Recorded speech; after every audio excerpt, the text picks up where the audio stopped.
Uma das provas que o nosso sistema de educação é falho é o desinteresse do povo em determinadas matérias, sob a desculpa de não ser importante. Isso não acontece só no Brasil, na verdade é algo comum no mundo inteiro. E uma das matérias mais afetadas por esse fenômeno, infelizmente, é a história. Por isso, para provar que essa ideia é completamente absurda, vamos começar essa nova série que vai abordar sobre a formação econômica do Brasil e mostrar como que isso impacta no país que temos hoje. Saindo daquele discurso ultrapassado que história é importante para não cometermos os mesmos erros do passado. Na verdade, história serve para entendermos os problemas do presente e identificar como resolvê-los. Essa série é baseada no livro Formação Econômica do Brasil, do economista Celso Furtado, um dos maiores, se não o maior pensador econômico brasileiro. Todos os dados, fatos históricos e fontes são citados no livro dele. Para começar a história econômica do Brasil, temos que entender primeiro por que a América foi colonizada. E, como quase tudo na vida, ela tem início no dinheiro. Como todos sabem, os europeus possuíam um consumo muito elevado de especiarias como sal, pimenta, orégano, etc. Isso não acontecia pelo fato deles terem a culinária mais refinada do mundo. Pelo contrário, os temperos eram usados ou para disfarçar o gosto horrível dos alimentos, ou principalmente para conservar os alimentos por mais tempo, seja afastando animais, seja atrasando seu processo de decomposição. Infelizmente para eles, nem na Europa nem em nenhum lugar próximo havia terras próprias para a plantação do mesmo. Por isso, eles recorriam ao comércio com a China e a Índia, a partir da Rota da Seda. O grande drama começa pelo fato que o comércio passava pelo Mediterrâneo e pela Península Arábica, que foi totalmente controlada pelos otomanos após a conquista do Império Bizantino e a queda de Constantinopla.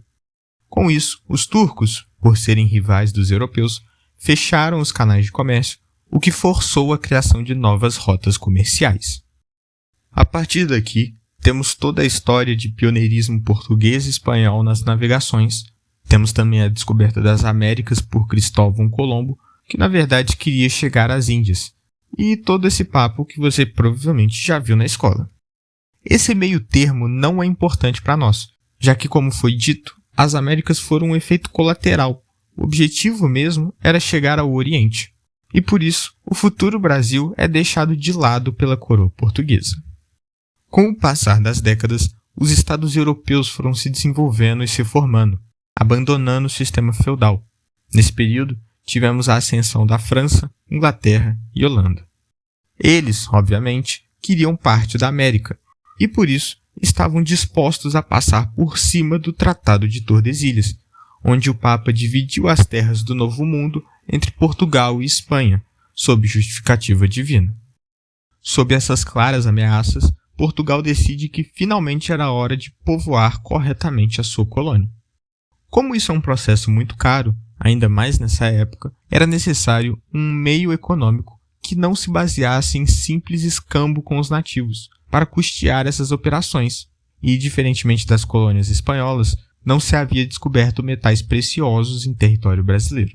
A resposta estava na Ilha da Madeira, e não era o Cristiano Ronaldo. Ali era realizada a produção do açúcar português. Como a cana se adaptou muito bem ao solo brasileiro, principalmente à costa nordestina, e o açúcar era uma das especiarias com grande demanda na Europa, ele seria o principal motor da nova colônia, ou melhor, da nova empresa, já que Portugal enxergava o Brasil apenas como uma máquina de fazer dinheiro, o que vai explicar muito do porquê o país é como é hoje. A cadeia de produção era até que simples. Portugal tinha uma experiência única no mundo com a produção de cana-de-açúcar na Ilha da Madeira. Esse conhecimento praticamente monopolizava a produção desse artigo nas mãos portuguesas e, portanto, em terras brasileiras. Apesar disso, nem tudo eram flores para Portugal. Mesmo dominando o processo de produção da planta, por incrível que pareça, eles não tinham o conhecimento necessário para transformar a planta em açúcar. E sim, esse era um problema real na época. Tanto que países como Holanda e Veneza, que sabiam fazer esse processo, proibiam a distribuição do conhecimento científico ou a venda de máquinas para garantir o monopólio. Mas mesmo que os portugueses tivessem esse domínio científico, ainda faltariam os meios econômicos, já que Portugal não tinha nem o dinheiro para financiar a operação, nem uma rede de comércio bem estabelecida nos mercados europeus para vender a produção. Para isso, Portugal contou com a colaboração dos holandeses, pegando empréstimos e financiamentos para o estabelecimento da produção e vendendo a cana-de-açúcar a partir dos portos de Flandres, Antuérpia e Amsterdã. Pronto, o ciclo do açúcar estava terminado. A cana seria produzida no Brasil, levada até Lisboa, de onde seria comprada pelos holandeses, que a transformaria em açúcar e venderia para toda a Europa. Agora só falta definir quem vai trabalhar nessas terras. E aqui nós temos um problema. Portugal nunca foi um país grande, então atrair imigrantes suficientes não só seria impossível, como quebraria a economia lusitana. Contratar trabalhadores de outros países seria muito caro, o que deixaria todo o comércio do açúcar não lucrativo. Atrair imigrantes de outros países também não era possível, já que eles só iriam com a promessa de terras, o que vai de encontro com a política dos latifúndios, que previa a grande concentração de terras nas mãos de poucos, que é o modelo mais lucrativo em uma economia agroexportadora preocupada em atender os interesses externos.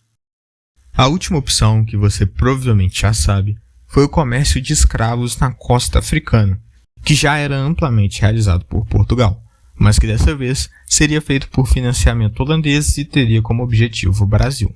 Era uma mão de obra muito mais barata que a europeia, já que eles estavam ali obrigados, e não representaria um declínio na população economicamente ativa portuguesa. Todo esse processo se provou um grande sucesso para Portugal. Não era nada comparado com o comércio com as Índias, mas era extremamente lucrativo. Para entendermos melhor, devemos olhar para o que acontecia com os nossos hermanos. Não só porque teve influência direta nesse sucesso, mas também porque o que aconteceu com eles vai acontecer conosco um pouco mais tarde. Além disso, é um bom exemplo para explicar um dos conceitos econômicos mais importantes. Como nós falamos, a Espanha deu sorte, entre aspas, de ter em suas colônias reservas gigantescas de minérios e civilizações extremamente desenvolvidas, com uma infraestrutura melhor do que a europeia, inclusive, principalmente com os astecas e incas. A dinâmica espanhola com as suas colônias foi diferente do que aconteceu conosco. No nosso caso, nós possuíamos fortes interações comerciais com Portugal e com foco em atividades economicamente produtivas. No entanto, na América Espanhola, o objetivo era criar comunidades autossuficientes que giravam em torno das já estabelecidas sociedades nativas. Isso tinha como objetivo focar toda a economia colonial ao redor da exploração e exportação de prata e ouro, a coroa madrilenha, com o menor custo possível. Isso obviamente não veio sem consequências. Na economia, não se gera renda sem alguma equivalência produtiva. Explorar grandes reservas de ouro sem aumentar a produção nacional, juntamente com os aumentos desenfreados nos gastos públicos e subsídios tão grandes que pessoas passaram a não trabalhar para viver às custas do governo, causaram a maior crise da história da Espanha. Aumentar a exploração de ouro e prata sem aumentar a produção significa que toda essa riqueza gerada foi dividida entre o mesmo número de produtos que haviam antes dessa extração, ou seja, o preço médio de cada produto aumentou, o que também é chamado de inflação na economia. Para piorar, a supervalorização da moeda espanhola, dada as altas reservas minerais, juntamente com a baixa produtividade da população, fez com que comprar produtos estrangeiros fosse mais barato do que produzir internamente. Isso deixou a Espanha extremamente dependente do mercado externo e destruiu a já frágil economia castelhana. Inflação não é um número imaginário, é uma correção no desbalanceamento de uma economia impulsionado pelos interesses de diferentes grupos da população. Isso significa que a inflação só acontece em um desequilíbrio, ou seja, extrair ouro ou imprimir dinheiro não necessariamente é ruim, desde que tenha uma compensação produtiva. Essa realidade destruiu a economia espanhola, acabou com as finanças públicas e congelou o desenvolvimento das colônias. ao mesmo tempo que impulsionou todas as economias europeias que comercializavam com a Espanha, já que os preços internos eram extremamente atrativos dada a hiperinflação. Isso é importante saber, porque caso a Espanha optasse por um caminho que nem o nosso, seria um competidor gigante e nos engoliria no mercado europeu, retardando e muito o nosso desenvolvimento. Mais importante do que entender o que poderia acontecer é que esse é um dos melhores exemplos na história para aprendermos como funciona a dinâmica produtiva e inflacionária de uma economia. Nesse primeiro episódio, entendemos os primeiros passos da nossa economia colonial e já podemos ver elementos importantes que moldam a nossa sociedade atual, que é a alta concentração de terras e a questão da escravidão. Agora, se você quer entender como o nosso império açucareiro acabou e como fomos duramente condenados por isso, inscreva-se no canal e ative o sino das notificações. Deixe o seu gostei, compartilhe esse vídeo e sinta-se livre para comentar aqui embaixo.